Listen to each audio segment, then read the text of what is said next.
Hey guys, today's video is going to be all about making a propagation box.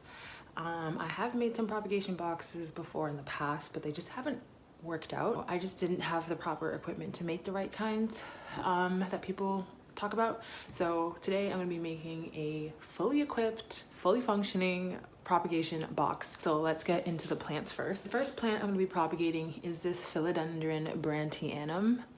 I'm not sure about you guys, but I want to like this plant, you know, I do, but it's like a little difficult for me, this one especially. As you can see, it's kind of doing this thing where it's like trailing and it looks a little crazy. I don't know, I'm like going back and forth whether I should cut it up and start again or if I should just be more patient. So I'm trying to figure that out, but I think I'm going to take propagations and try to make a brand new plant.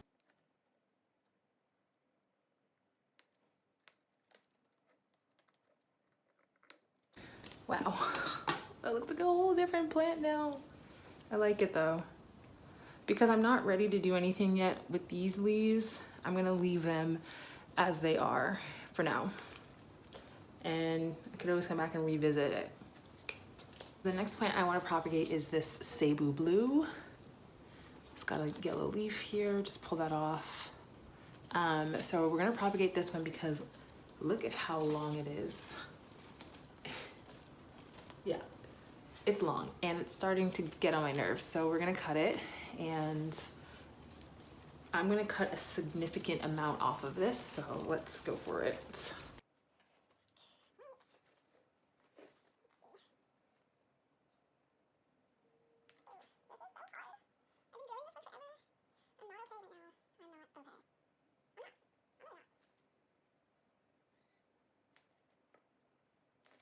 All right, I did it. She got a trim.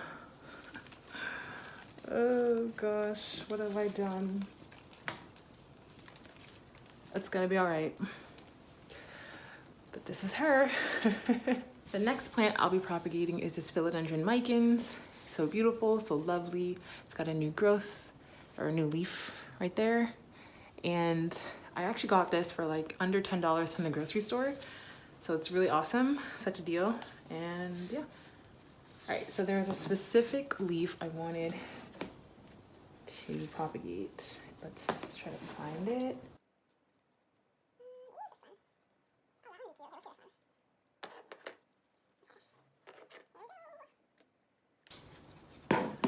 Nice. So cute. And then another one I wanted to pop.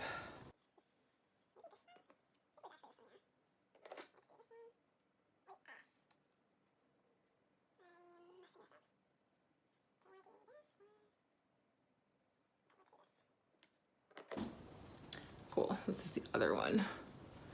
All right. And this is what the plant looks like with the haircut. Still looks nice. Needs a drink. Next plant I'm gonna be propagating is this Hoya calyx. I adore this plant. I love it so much. So I'm really excited to propagate and make more of these. You can just look at the splashy leaves. These are so pretty. I just can't get over it. I think these are a little bit underrated, but whatever. Whatever. What isn't underrated?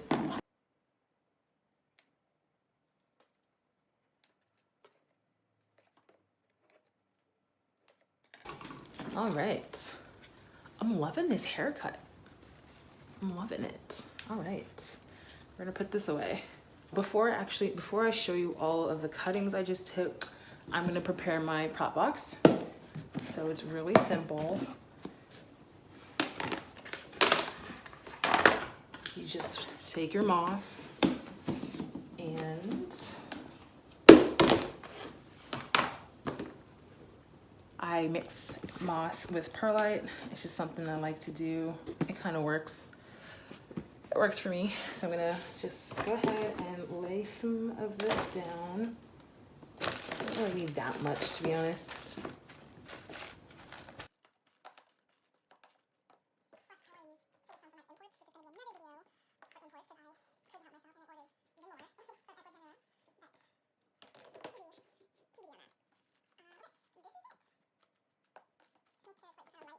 this is literally it. It's like so simple.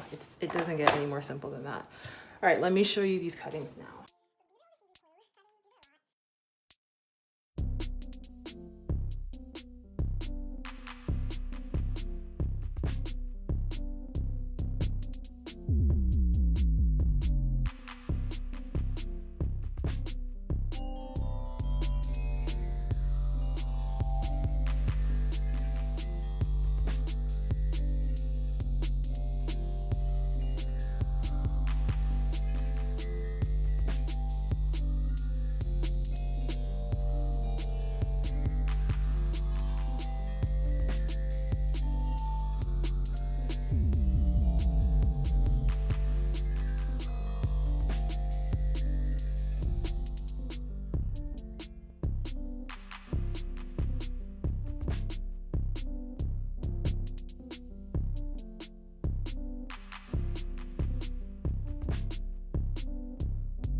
I just want to pause and appreciate this absolutely gorgeous cutie little Hoya pubic calyx cutting. So cute. It's tiny. All right, and now for the big reveal. Ta-da! My prop box. So exciting. It looks so cute. So I'm just gonna go through it really quick, just to kind of, you know, get that out of the way. But as you guys saw, I propagated a few different types of plants here. So I've got Cebu Blue cuttings right here. Love these a lot. I have Philodendron Brandium cuttings. And then I have Hoya pubic calyx splash. And then I also have a couple wet sticks in here. So these are wet sticks from my Cebu Blue pothos, and wet sticks are viable as long as they have nodes.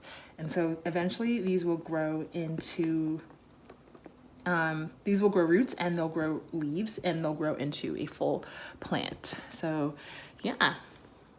Really cool. And I also have some string of hearts in here, but they're very thin and they don't look good, so I will show that to you in another video. So as far as where to place your propagation box, you have to put it somewhere nice and sunny. The lid is going to stay on for most of the day, but you can take the lid off.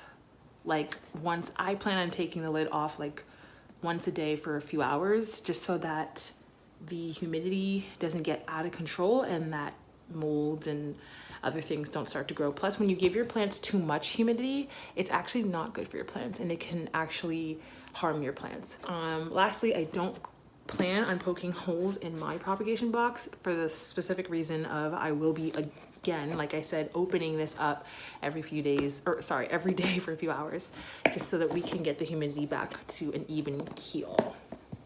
Okay. So that's that. I'm gonna go ahead and put this somewhere nice and sunny, and I'm gonna show you exactly where I put this in just a moment. So before I wrap this video up, I just want to show you guys some water propagations that I'm working on, as well as what I'm gonna do with all of these Cebu Blue pothos cuttings that couldn't fit in my prop box. So I'm gonna be putting them into this little vessel here. I'm just gonna rinse it out really fast, and then I'm gonna be putting them in here. All right, so I'm just gonna kind of go to town and place each of these in here, just one by one, just so that I can really organize them and make them look neat, because I'm all about the aesthetic. Well, not all the time, but most of the time I am. I try to be, at least. So it's, yeah, it's pretty easy. Just plop it in there.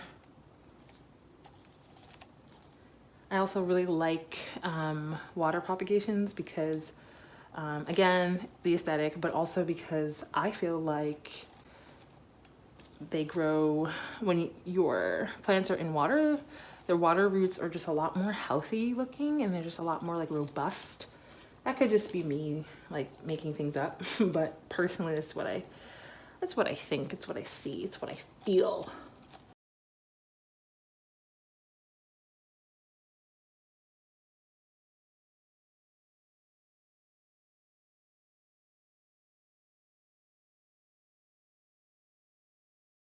And that's it. My Cebu Blue. This is gonna be like its own plant, I've decided. I've decided that the cuttings that I've put in my prop box will be, I would like to put those back into my mother plant to make it fuller. But these cuttings are definitely gonna be its own plant. So I'll have multiple Cebu Blue and maybe I'll sell one, who knows? I don't really need the money, so we'll see. I'd rather just keep them for myself. So then we're gonna do the same with all of these Brandianum cuttings. I have another little guy here. I'm also just gonna rinse this out really fast. If you're wondering where I got these from, I actually got these from Target, I think? Marshall's.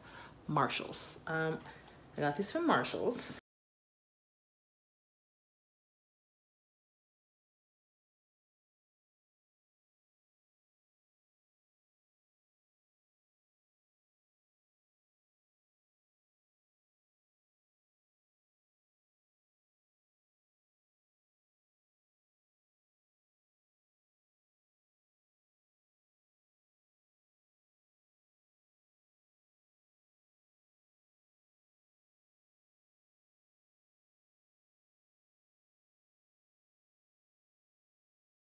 And that's it. This is the vessel that I'm gonna fill up with water. So I'm gonna fill the two of these up with water, and these are gonna be my new plants one day when they get big and strong. All right, now I wanna talk about some honorable mentions. So clean this up. Honorable mentions, just some other water propagations that I've been working on for a few days. They're relatively new. I just forgot to film them. So let me bring them over and show you guys what I got. Target.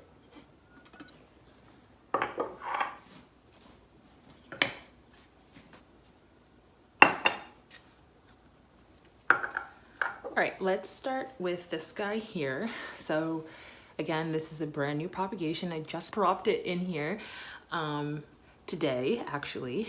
This is part of the mikins that I propagated into my prop box. This cutting was too large to fit into the prop box, so I put it in here in this little weird container I got from Marshall's as well. I'm telling you, go to Marshall's to get your propagation vessels.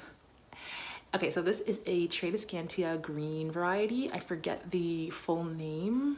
It's like albovetado maybe, I forget. But I can put the name in the video for you. This is definitely my favorite Tradescantia because of the, first and foremost, it's beautiful in color and the variegation is awesome. And it's also kind of hardy, especially in comparison to other Tradescantia. I used to own a Tradescantia Zebrina. I used to own a Pink Princess Tradescantia. Yes, those exist. And both of them kind of died. Yeah, both of them literally died. No roots yet, but I'm definitely gonna post updates on this soon. Next is my Philodendron Brandium that is propagating in this little water vessel, no roots yet. Again, I just did this one today. This one was just too large to fit in my prop box, but I decided to propagate basically all of the mother plant. That is a pretty leaf. And sometimes when the mother plant doesn't look its best, we're actually doing it more like justice to just chop it up and allow it to start from scratch. So that's kind of what I did. New growth point right there. It's kind of burnt at the tip. I'm hoping that's not going to be a problem, but yeah, there's also another growth point right here. If you can see that. Yeah, I'm excited. Next one is my, oh my goodness, what is this called? It's a Scindapsus pictus satin jade. This one struggled a little bit in the beginning. So let me show you. This was the original leaf. As you can see, it's struggling, it's green, and I had to chop off a little piece of it because it started to get crispy. So then I switched it to leca, and it pushed out these humongous leaves, including this one and this one, which is slightly variegated, as you could see, which is really cool. So it pushed out those two leaves, and then it pushed out this wonky leaf, and then it pushed out this nice one, and then it has one more in the back, this little one. That's the top cutting. So it was doing so well after, you know, pushing out these big ones and such. But then it started to wilt, and that's when I decided to chop it up and start over. I've had this one in here only for a few days, so the root system is not anything great, but I'll keep you posted. My last plants I want to show you that are propagating in water, my raviphora tetrasperma. This was one big mother plant that I just separated into two little parts. And I'm seeing a little bit of roots. You can't really see them yet, so I'll show you later on, but so far so good with these. Again, I've had quite the battle with this plant. When I first got it, it struggled from root rot, and then I switched it to leca, and then I got it looking good, and now it's struggling again with root rot. And yeah, that's just unfortunate, but right now it's doing all right, and so I'm just hoping for the best with this one. All right, so that's all for today's video. I hope you guys enjoyed this video, and yeah, I definitely plan on keeping you guys posted on all of these propagations from water to moss in a separate video, so stay tuned for that. All right, thanks guys.